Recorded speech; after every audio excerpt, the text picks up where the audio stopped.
Now, Fredo Bang refuses to snitch on YNW Melly. Just another update on this upcoming YNW Melly trial. In this video, we're going to talk about rapper Fredo Bang, who's actually refusing to answer any questions about the Melly case. You might be wondering, how exactly is Fredo Bang involved in the YNW Melly case? Well, let's talk about it. Now, the YNW Melly trial is in the horizon. Soon, YNW Melly, who's up against a double murder charge, is finally going to be able to fight this case in the court of law. At this point, you probably already know the basics of this entire case. Melly's, of course, being accused of taking out both of his best friends and staging the crime scene at an attempt to mislead law enforcement. The trial has gotten pushed back so many different times. Last time I checked, they were at the jury selection stage, so it's definitely just around the corner at this point. That aside, in this video, we're going to talk about Fredo Bang in relation to this YNW Melly case. If you guys are not familiar with Fredo Bang, he's a 26-year-old rapper out of Baton Rouge. I think Fredo makes some solid music, and honestly, I was kind of late on his music. But Fredo Bang's name recently came up in this YNW Melly double murder case. As for what happened, well, this is what's going on.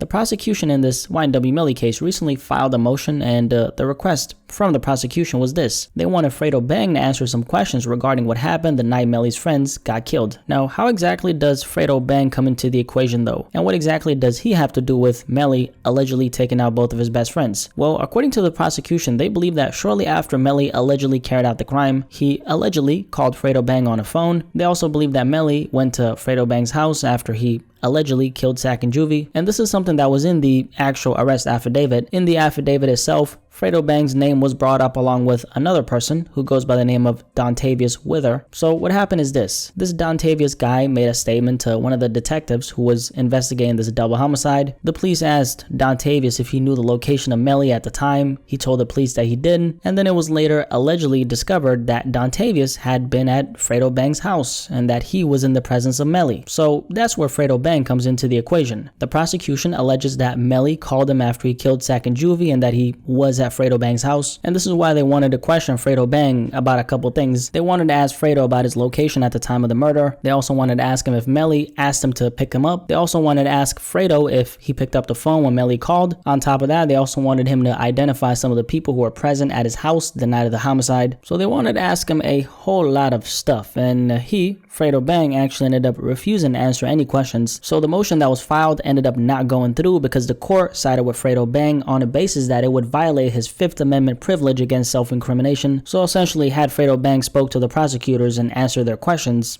his freedom would have been jeopardized. And by the way, something really interesting, Fredo Bang was actually offered immunity from prosecution had he complied with this request. From the outside looking in, some people might say he should have definitely complied. However, would that really be a smart decision? Outside of this, I don't know the extent of Fredo's involvement in this whole thing, but like we clarified, the prosecution, believe that Melly called Fredo after the double homicide and that he was at Fredo's house shortly after the murders. I think Fredo Bang could be in big trouble if, hypothetically speaking, he had the knowledge of what Melly did and he maybe did something to help him after the fact. If that's not a possibility, then the way I look at it, he's in the clear. So from that perspective, not speaking to the prosecutors, I want to say it was a very smart decision, because the only thing Fredo would have accomplished at that point is incriminated himself in a crime he had nothing to do with. Honestly, I think Fredo Bang is only one of the many people the prosecution is going to try to question regarding this Melly case. And if I'm being honest, I think some of those people won't pull a Fredo Bang and decline it, and that's going to be very bad for Melly. But yeah, Fredo Bang refuses to snitch on YNW Melly.